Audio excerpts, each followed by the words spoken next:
Bonjour, bienvenue à un nouvel épisode de Raconte-moi ça. Je suis Maureen, je préfère qu'on m'appelle Mo. Habituellement, je demande à ce qu'on me raconte des passions, cette étincelle qui allume cette personnalité, cette étincelle qui allume votre âme. Ou encore, si vous avez un bout de votre vie que vous voulez partager. Ça, c'est mon chat qui vient de sauter de la fenêtre. Si vous voulez partager un bout de votre vie, et dans ce cas-ci, c'est comme une mini-biographie de mon ami François Lévesque. Mais cette version-ci, c'est une version raccourcie que j'ai coupée beaucoup. Donc, j'ai enlevé beaucoup de détails, beaucoup d'anecdotes. Si vous voulez voir plus en détail tout ce qu'il nous raconte, il va falloir regarder la version longue, car celle-ci, c'est la version courte. Mais avant de commencer, je voulais juste vous dire, c'est sûr que, comme beaucoup de gens, il était nerveux devant la caméra. Il n'a pas l'habitude des caméras. Puis, c'est ça, il a essayé d'être vite, parce que quand même, l'enregistrement tel quel a été 1 heure quelque. Il a essayé de faire ça vite. Il était stressé, c'est normal. C'est sûr que ça aurait été plus long s'il aurait écrit, genre, vous savez, ces livres de biographiques. Mais bon, il aurait pu nous en raconter beaucoup plus, mais il a quand même essayé d'aller presque à l'essentiel de ce qu'il voulait nous raconter. Puis pour lui, je vais vous lire juste un petit bout de ce qu'il m'a écrit. Et si je pouvais mettre ça sur écriture, ouf, ça aurait été beaucoup plus intense. Il y a tellement à raconter de ces moments-là. Il en garde des souvenirs atroces. Il n'a jamais essayé de faire des tentatives pour se rendre de l'autre côté. Du voile, si je peux dire, si vous comprenez ce que j'essaie de dire. Mais bon, ça a été rough. Il y en a eu des séquelles, c'est sûr. Veux pas, tous nos bagages nous donnent des séquelles. Aucun jugement. Là, je suis pas là. Puis c'est pas non plus une vidéo de comparaison ou de compétition qu'un tel a vécu plus atroce qu'un autre et tout. Non, écoutez, on va parler d'un bout de son enfance. Donc, quand on parle d'un enfant, je trouve ça touché de faire des compétitions ou des comparaisons. Alors, on garde ça sans jugement. Merci. Alors, c'est ça. Alors, je vous souhaite une bonne écoute et voici la rencontre avec François Lévesque.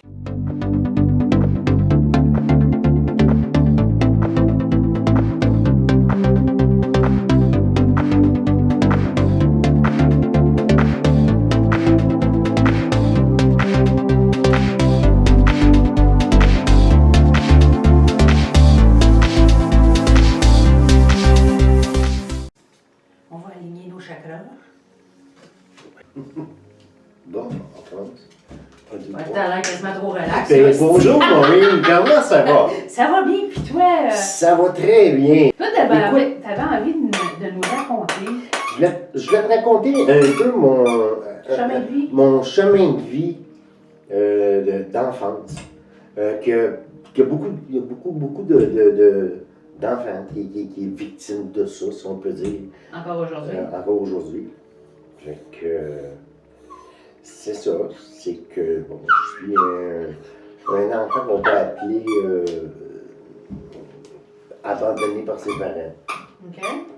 Puis sans juger personne, là, je ne veux pas juger qui que ce soit. On est 4 enfants chez moi, puis ma mère, une jeune fille, 24 ans. Mon père était un petit peu courageux, puis c'était comme aujourd'hui, on dit. Ouais, les temps changent pas. Les temps changent pas, les gens changent pas non plus, la roue tourne.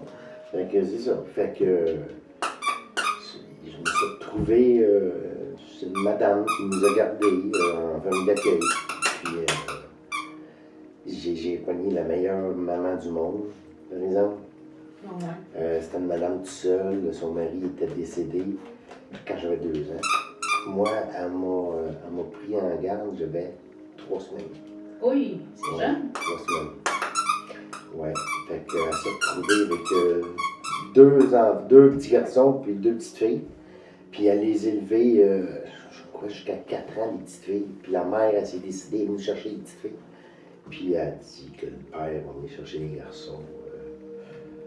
Mais ça, c'est les petites filles que tu penses, c'est tes sœurs? Oui, les petites Ok. filles, c'était mes sœurs. Fait qu'elle est venue chercher les petites filles. Puis nous, on a attendu le père. Fait que je m'ai posé.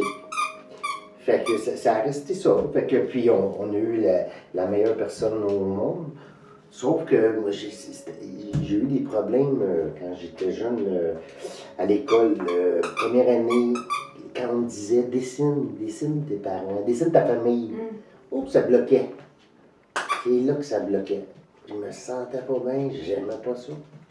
J'étais bloqué, je me sentais tellement toute seule dans toute cette classe-là là, que je voulais même pas le faire, le dessin. Je voulais même pas faire de quoi, de peur de dire ah, pardon, c'est pas pareil comme nous autres, gars, moi. T'sais. Fait que je le faisais pas, puis je parlais pas. Puis j'ai fini par détester l'école. Je me sentais pas bien là. Je me sentais mieux chez moi, tout le temps chez moi. Puis aujourd'hui, je comprends, chez moi, chez la madame. Puis par après, j'ai compris que c'était peut-être à cause de l'abandon. Je me sentais pas bien à l'extérieur de la maison. Tellement que ça m'a posé des problèmes. Un enfant qui va pas à l'école, puis là, la DPG travailleur social s'en mêle. Ils vont me plaindre, ça a tout le temps été. Là. Ça a été là. Puis là, on a pu me placer là, dans les centres d'accueil. Puis ça faisait pas mon affaire. Puis moi, j'étais un enfant qui avait comme beaucoup de caractère. Mais là, ça va pas. À un moment donné, on m'avait dit en été, tu vas commencer ton premier camp de vacances. Oui. Et quand c'était le temps que la travailleuse sociale était venue me chercher, j'étais pas là, j'étais pas au rendez-vous. Non, ça a commencé là. Fait qu'elle est revenue, t'es pas encore là. Fait qu'à un moment donné, ils m'ont poigné sa rue. J'étais en vélo avec mon ami. Et la travailleuse sociale avec un autre homme, m'ont poigné, ils m'ont rentré dans un genre. Kidnapping. Tu sais, je suis parti. Moi, j'ai toujours vécu avec une madame qui avait 50 ans et plus, qui sortait pas. Puis là, je me retrouvais sur l'autoroute. Rouler peut-être 45 minutes. Mais pour moi, 45 minutes sur l'autoroute, c'est loin, là. Ben oui. Tu sais, moi, je connaissais pas Longueuil, là. Fait on m'a emmené dans un camp de jour. Je connaissais pas de linge, pas rien. Juste, on venait de m'enlever, c'ti. J'ai passé l'été. Ils sont arrivés à un moment donné avec les sacs de mon linge. Là, je capotais, là. C'était mon linge qui venait de chez nous. Puis là, je sais plus où ce que j'étais. J'étais dans le bois d'un camp de je sais pas trop quoi, d'un camp de vacances. Mais pour moi, c'est quoi ça, cette affaire-là? On m'a enlevé. Aussi l'été là. Après ça, j'étais revenu chez nous. Tout ça, puis on m'a remis dans une institution à Montréal. Puis c'est à Montréal que je me sauvais tout le temps. Quel genre d'institution? Une institution, un centre d'accueil là, pour jeunes, là, ouvert, là, pas fermé. Puis j'allais à l'école là, il y avait des dortoirs, tout. Puis 20 semaines, on sortait. On s'en allait chez nos parents, le vendredi, puis on revenait le dimanche soir. T'sais. Mais moi, j'acceptais pas ça. J'étais pas bien. Je me sauvais. Puis jusqu'à un moment donné, je me suis sauvé en plein hiver, pas de manteau, en chandail, en plein hiver. Les gens me regardaient. Puis là, moi, je faisais comme si rien n'était. Puis j'étais en train de geler. Mais je voulais pas faire, tu sais, pour que le monde. Tu sais, je voulais tellement me faire petit, comme on dit, tu sais. Puis je voyais bien que le monde me regardait. Et je me suis rendu au métro Mont-Royal. Métro Mont-Royal, j'étais dehors en attendant l'autobus. Puis bon, comme ça. Donc, ça a fait ça une couple de mois de même. Après ça, ben les travailleurs sociaux, ils appelaient la police. C'était la police de Montréal qui venait me chercher. Là. Fait que là, j'ai commencé à courir. Ils m'ont mis plus loin. Saint-Joseph. Puis, moi, je voulais chez nous. Fait que la police venait me chercher. Elle me pognait. Et à un moment donné, ils ont donné ça à la police de Montréal. Puis c'est là que ça a changé. C'est là que c'est devenu plus. Les autres, là, c'est comme si j'aurais été bandit. Christophe, là, on arrivait chez nous, il y avait 3-4 chars de police, 2 au coin des ruelles. On m'appelait le lièvre parce que je courais vite. quand on me pognait, c'était en auto. Sinon, si un policier courait après moi, il allait le perdre. On m'appelait le lièvre. Mon frère, il m'avait dit à un moment donné, ils sont venus me chercher à 5 h le matin. 5 h moins quart, avec 3 chars en avant, puis 2 au coin de la ruelle. Là, ils ont dit, on n'a pas mis le lièvre. Mais ça, je ne tripais pas là-dessus. Tu sais, j'avais peur d'eux autres, là, parce que je les faisais courir. Et je sais pas si je sautais dans la ruelle, puis là, je me sauvais. Puis celui qui avait couru après moi, c'est le char qui m'a rattrapé. Puis il m'a dit, je vais te coller mon poing sur la gueule. J'étais un enfant. J'avais, quoi, 12 ans, là. Il s'est reviré de bord, il n'y avait pas de fenêtre, tu sais, comme aujourd'hui, les policiers, là. Puis je vais te coller mon poing dans sa gueule, là. Écoute, je suis un enfant, là, Steve, là, c'était deux policiers. Tu sais, les policiers, quand t'es jeune, c'est pas comme t'es là. Tu sais, je veux dire, là, c'est des hommes armés, puis C'est impressionnant. ils ont une prestance, puis tout, là. Fait que j'en avais peur. Fait que, à un moment donné, un autre policier m'avait dit, tu t'arrêtes, parce qu'il courait après moi, tu t'arrêtes ou je te crisse un pruneau dans la tête. Tu viens de ta peur, là. Là, j'avais peur. Puis ça m'empêchait pas de me sauver. Puis pendant ce temps-là, on me mettait à Berthollet, des centres d'accueil fermés, là, des prisons pour enfants. On me mettait là-dedans, avec des vrais délinquants. J'ai fait quartier à Laval, maintes et maintes fois, parce qu'à tout coup, je me sauvais. Je me ramassais là, des fois des 3 mois, 4 mois. Le juge, monsieur le juge, il voulait pas que j'aille de visite. Il voulait pas que j'aille. J'avais même pas le droit aux visites. J'étais probablement le seul jeune dans l'institut, comme à Berthollet, là, où aujourd'hui c'est Rivière-des-Prairies. J'avais pas le droit de visite. Il avait coupé mes visites. Écoute, on m'en faisait rocher parce que je les faisais rocher, moi, là. Mais le pourquoi je les faisais rocher, ils ont jamais, tu sais, ils ont jamais analysé de dire, tu sais, cet enfant-là, c'est un enfant placé, abandonné, c'est quoi le problème? J'ai vu un psychologue, puis elle a sorti que je faisais une phobie scolaire. Et phobie scolaire, tu tournes pas là. Ça t'allume pas que peut-être que je me sens pas bien à l'école. C'est le début, là, tu sais, d'école, le première, deuxième, troisième, là. Ils n'ont jamais pensé à ça, tu sais, ça comme, on riait de moi tout le temps. Oh, lui, ne laisse-le pas courir parce que tu vas le perdre. Tu sais, j'étais une bébelle là, pour le service de police. J'étais pas dangereux, mais tout le monde du poste de police voulait venir chez nous. Hey, c'est le fun de pogner les petits jeunes, tu sais, là. Les petits jeunes pas dangereux, là, on va emmener le poste, tu sais, là, on va rire, on va être fun. Puis je me dis, tu sais, aujourd'hui, ça n'a pas vraiment changé, hein. Tu sais, là, les services sociaux, tout ça, beaucoup de misère à gérer, beaucoup d'enfants se retrouvent encore dans la misère. Puis... Il n'y a pas vraiment de suivi, d'analyse non plus, là, tu sais, c'est comme... Il n'y a jamais eu de... Oui.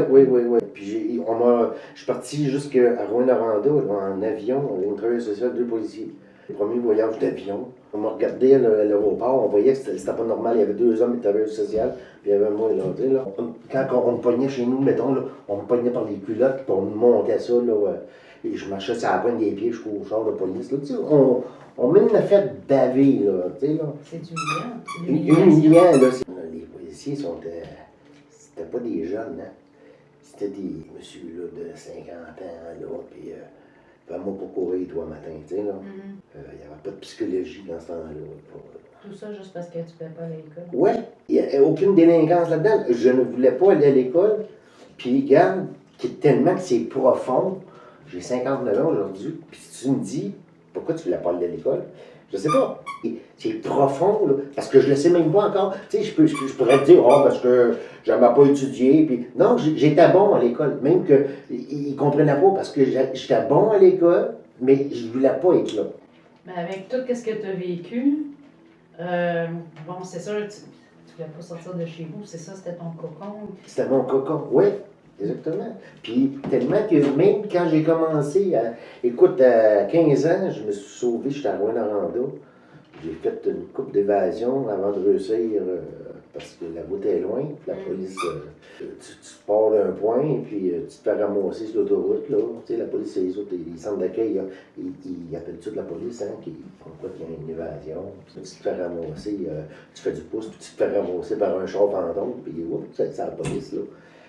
Une autre fois, en plein hiver, je me sauve l'Abitibi. Pas de mitaine, pas de gants, les mains tout gelées, dans le bois. Je suis parti de Rouen, de la maison Rouen, aller à l'aéroport dans le bois. Je pense que c'est 12 km. Je ne sais pas pourquoi je me suis rendu. J'étais perdu. J'ai crissé mon camp dans le bois pour me sauver. Mais dans ma tête, après le bois, il y a quelque chose. Mais c'est parce que le bois peut être long. Il peut être longtemps, là. Hey, écoute. Puis j'ai tombé à l'aéroport. Fait que, on s'est fait pogner là, en Abitibi, dans le parc de la véranderie, en train de faire 10 pouces. Puis il y a un monsieur qui nous embarque, un couple, dans un gros station wagon, tu sais, là, à l'ancienne, là. Puis le banc, il était baissé, tu sais, le gros station, puis là, il y avait des bagages. Puis on m'a ramassé, ils m'ont ramassé, là. Puis rendu dans le milieu du parc, c'était le soir. Le gars, il dit, on va arrêter là pour dormir. J'étais pas sûr, j'avais peur. Je me disais, Chris, il fallait être là, t'es dans le parc. Il n'y a pas de lumière dans le parc de la véranderie. 117 000 km ou 117 km, là, il est longtemps. Je me couche, le couple vient se coucher en arrière. Le gars, il dit, moi, je suis comme couché sur le côté, puis ils sont en arrière de moi. T'sais. Le gars, il me dit, hey, as-tu déjà fait l'amour à toi? Non. Là, le cœur va les voir, hein. J'ai toujours. J'ai 12 ans, 13 ans, mais j'ai toujours un avance, tu sais. Mm-hmm. Fait que j'ai dit non.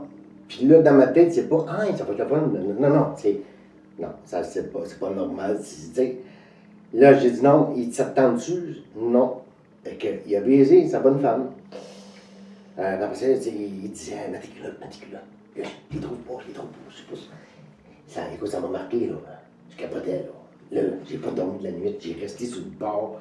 J'étais à côté, je me sentais tout seul, là, OK, dans le bois, à noirceur, aux étoiles, avec un couple de capotés. Ça, c'est de la pire affaire qui m'est arrivée. Mais j'aurais pu me faire tuer, j'aurais pu... oui, te faire ramasser par... Écoute, là, puis là-dedans, dis-toi que le centre d'accueil appelle ta mère pour te dire que votre fils est parti. Mm-hmm. T'es à 500 km, ma mère, elle se dit... Des fois, je me dis, je m'excuse, tu sais, je parle souvent à ma mère, pareil, puis... désolé de t'avoir fait passer ça, parce que moi, autant que moi, j'ai eu du mal, elle, c'est une adulte, avec ses pensées d'adulte. C'était son bébé, parce que, regarde, moi, j'ai mon fils qui a 40 ans, je te parlais tantôt, c'est pas mon fils génétique, tu sais, je l'élève depuis qu'il a 16 mois. Mais c'est mon fils, là, écoute. Elle m'avait depuis 3 semaines.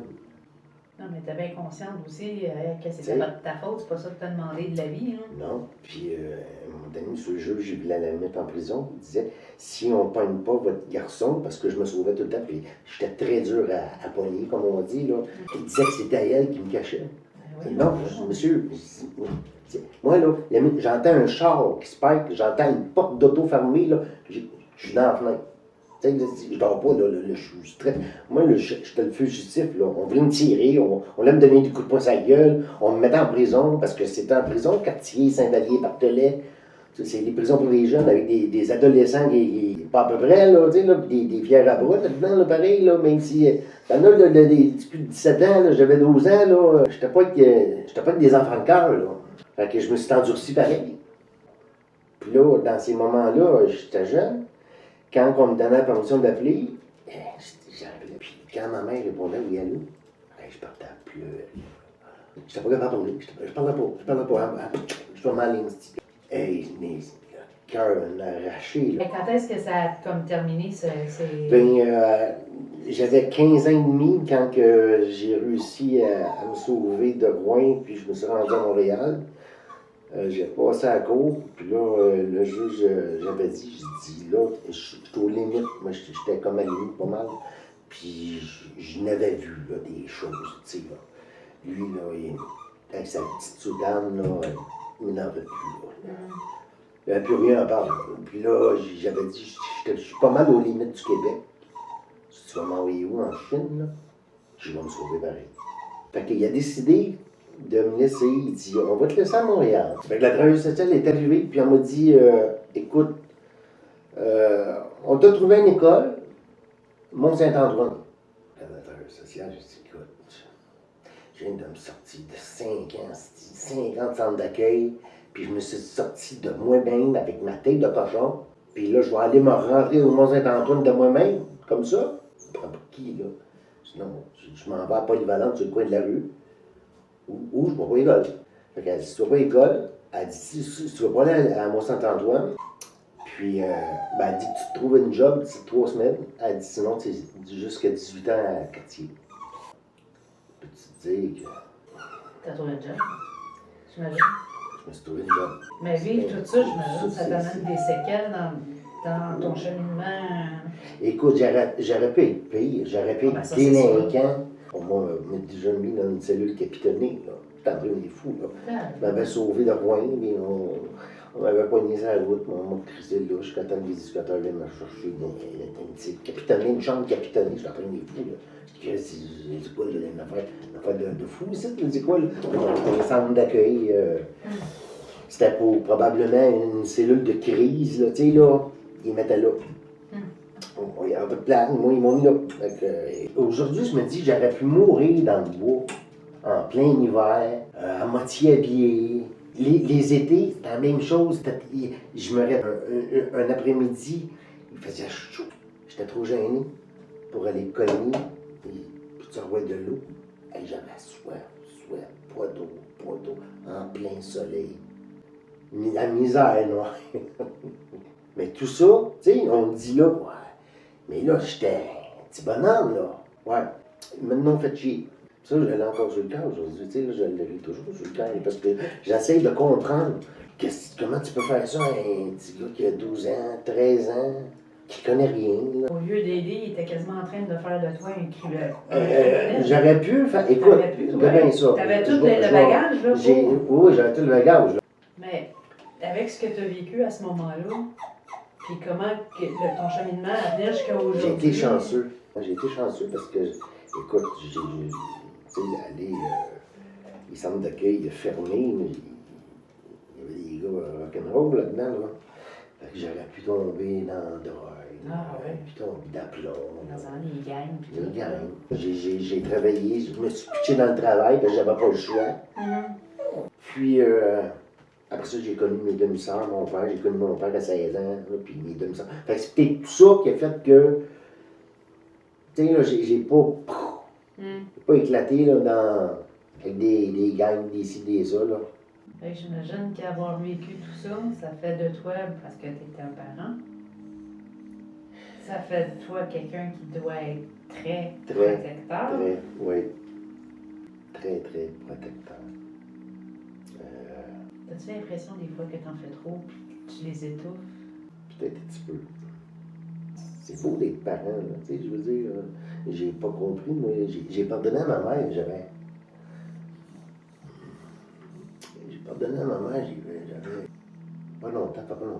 Il y a quelques années, ma mère biologique est décédée en 2008. Bon. Je venais de la connaître, ça faisait pas tellement longtemps. Mais j'en ai voulu beaucoup. Parce que je comprenais pas là, qu'elle pouvait faire ça, tu sais. Fait que j'en voulais à ma mère je connaissais pas ma famille, là. Tu sais, là, elle m'avait arraché mes sœurs, là.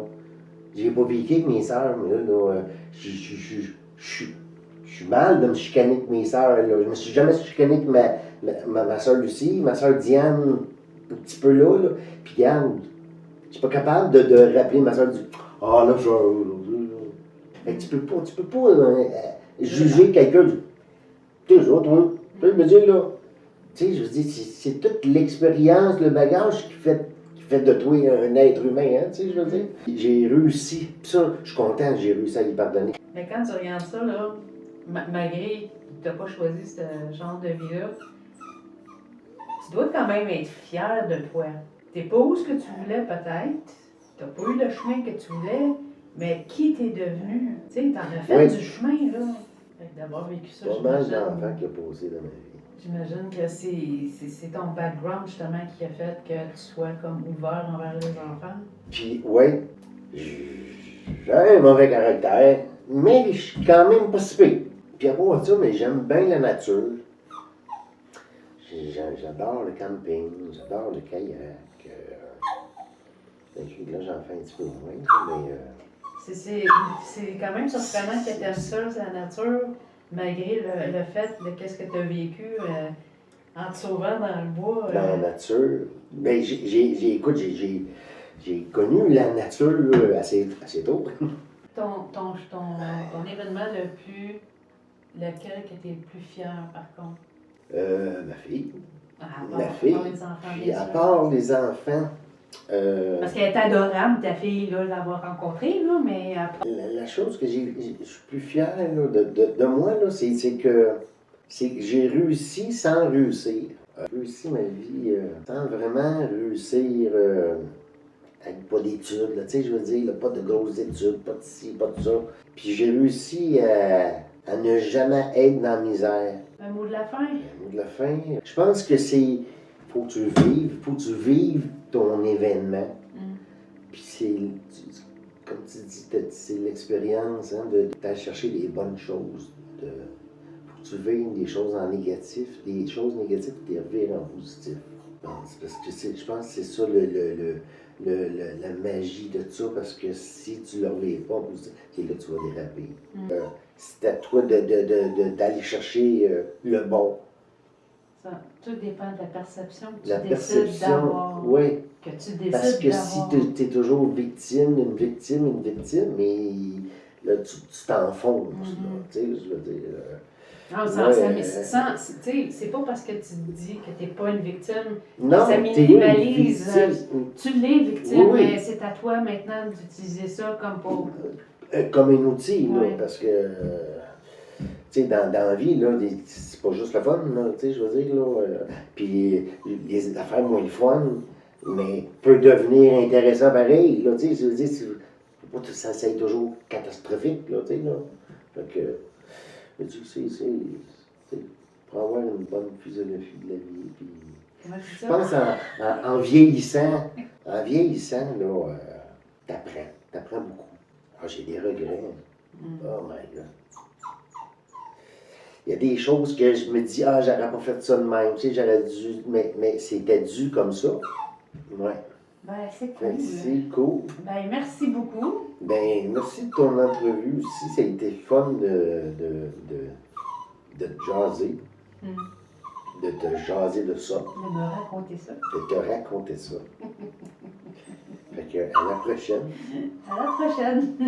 Bye. La prochaine histoire. Bien sûr, n'importe quand tu as Une autre nous histoire. raconter tes aventures en kayak. Oui. Oui. Paranormal.